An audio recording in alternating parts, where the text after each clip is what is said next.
When you see this, you know exactly what you're about to find. Welcome back to Nate the Hoof Guy.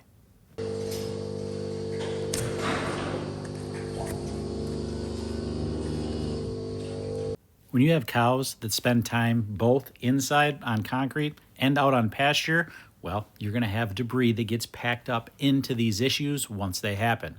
You're going to see that as a common theme in today's video. So let's talk through the progression of this particular defect. What likely happened during the summer months with that added heat, cows are spending more time on their feet. You start to get these little flaws in the white line. Those flaws then turn into white line issues over time inside and affect that corium. We get some areas of separation. And when that cow then is going inside out on pasture, or outside on pasture, coming back into the barn, any of that debris that she might have picked up out there is going to get caught in that defect and pushed further in. That defect was right there. We're going to get this trimmed up and cleaned out. You'll be able to see exactly where that is. But as that debris packs in there, it's going to irritate that area maybe a little bit longer, keeping that area open. So while we're going to have one layer of separation from that initial defect, that cow was trying to separate that sole, trying to release it so that it could create a new sole there. Well, then that debris gets into that area, irritates that area, and we go through a cycle where it's continually having more layers of separation, trying to get rid of that debris that keeps being introduced to this defect. So that's one of the downfalls of cows that go out on pasture rather than cows that spend most of their time indoors, is the ability for that to happen. Over time, more and more debris can get packed up in there, and it can be a long-term problem. She may not show a lot of signs of lameness because of this, because she's got a lot of layers there to take up that shock, but it's a problem that persists over time.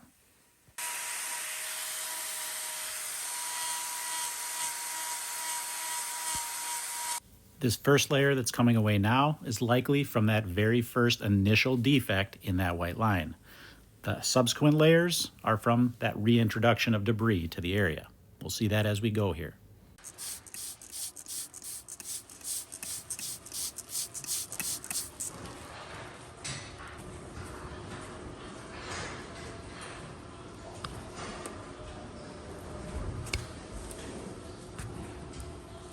You'll notice I'm sporting some new gloves here. It's gotten really cold in Wisconsin, so decided to try out some new winter gear this year, and I really like these gloves. So I'm gonna give it a test as it keeps getting colder, and we'll see if they hold up.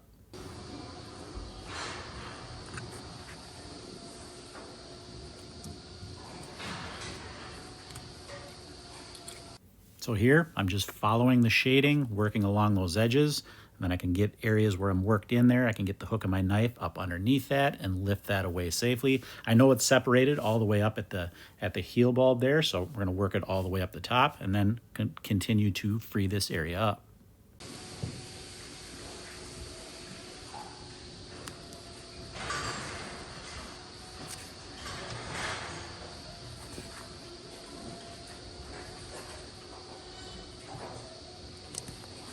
So the natural question here is why would something like this not be noticed sooner?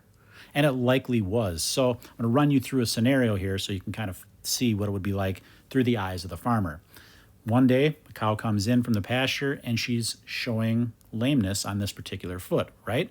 So you know something's going on, but then within a day, maybe day and a half, all of a sudden she starts walking better. And you're thinking to yourself, okay, she was fine one day, and then she came back from the pasture. She's kind of favoring this foot, but then that went away, so maybe she just twisted her foot or did something in the pasture, right? That's your thought process. But what's really happening in that foot is she's not really showing any lameness. She's got a defect in that white line that really doesn't cause problems until that corium is infected or affected. So once that happens, then the pressure starts to build up in that foot. That's when that cow is going to start to show that lameness. But as that pressure builds, it's going to work its way out and release out the top. That's where we see that separated hoof horn at that heel bulb. So now she's not showing lameness much anymore because that pressure is out of there. The problem still persists, but you don't see it because she's walking better. So that's kind of how these scenarios play out. And then over time, she might have some reintroductions of debris to the area. So then she might show it a little bit, maybe not. As a seasoned hoof care professional, we know what's going on. But for a farmer who just is watching cattle, you're not thinking necessarily that there's a hoof problem. Maybe that there's just something wrong with the way she walked or stepped on something in the pasture. It's a natural thought process. Either way, now what we have to do is remove that. She's going to heal up really quickly now because it was that debris and that overhanging hoof horn that was causing the continued irritation. Once that's gone, this is going to completely fill right back in with hoof horn, and there's going to be no issues.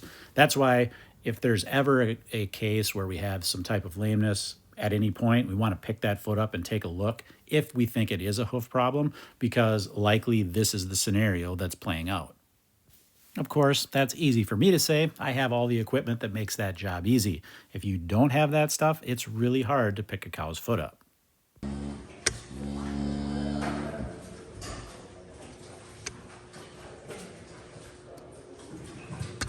If you look down toward the tip of that toe, you'll see some dark colored hoof horn. That's just staining of that outer layer of hoof horn. Nothing to be concerned with there. I don't need to remove any of that.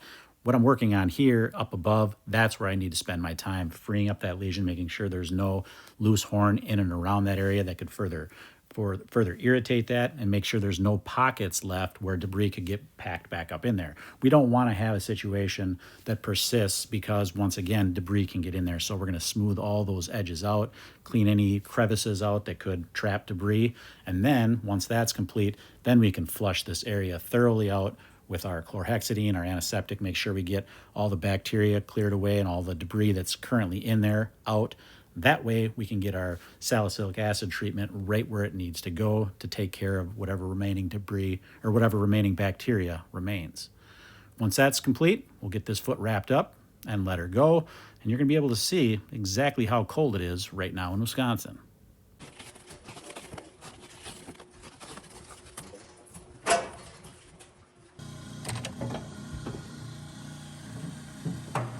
You can see the fog in the air. It's about 10 degrees Fahrenheit on this day, and she is off headed back to her dry cow barn. Now this one is a very similar situation, only what's caught in that white line is still in there.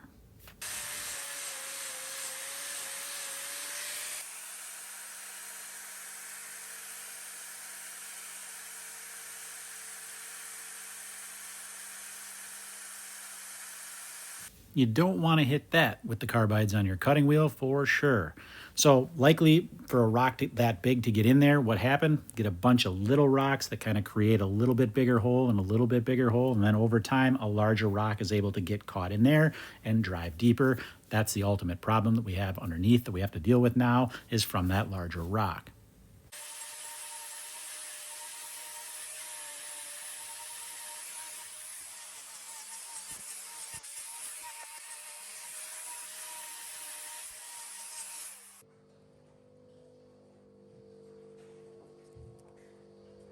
So one of the recent comments on a video was, you waste too much time with the knife work. Why don't you just use your grinder and take more of that off with that grinder? So why don't I? Well, what we don't know is what's directly underneath this area of separated hoof horn. There could be a protrusion there of corium. I don't want to grind into that. It's much easier to use my knife, or much safer for sure, to use my knife to get up underneath that, lift it away carefully. And a lot of times what will happen is as we lift this away, there will be a protrusion there or something, some corium that's affected, and we're able to lift that away without causing any damage to that corium underneath. That's why I do that.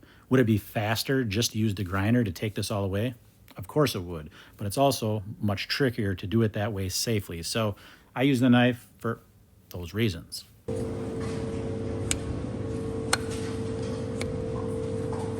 So once again, this problem is very similar to that last one, and the cleanup's going to be very similar as well.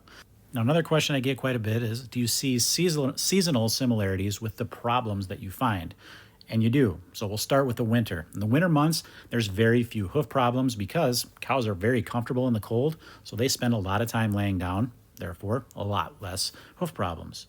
Now, as spring starts to roll around, that's when you're going to deal with more of the bacterial type things with digital dermatitis and with fowl, because, well, The ground is softening up. It's becoming much wetter conditions, so you're going to see a higher prevalence of those things.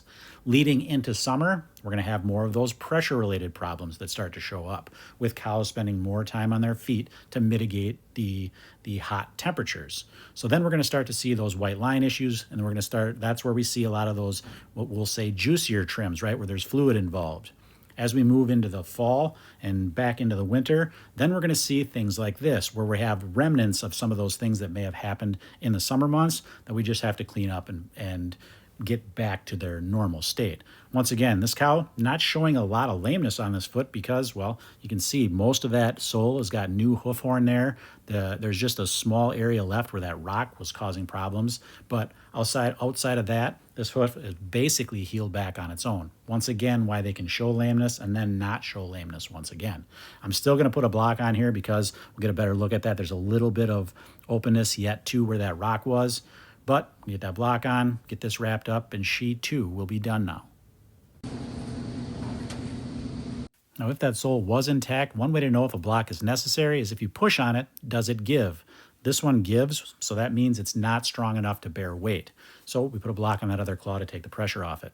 If you didn't do that and that sole was too thin, well, then you're going to be causing pressure to that corium from the bottom, which we don't want to do, right? That's a thin sole situation, so we use that block to allow that sole to thicken back up.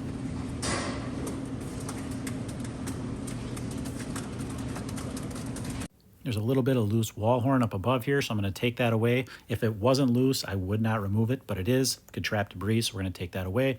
Then we'll get this foot wrapped up.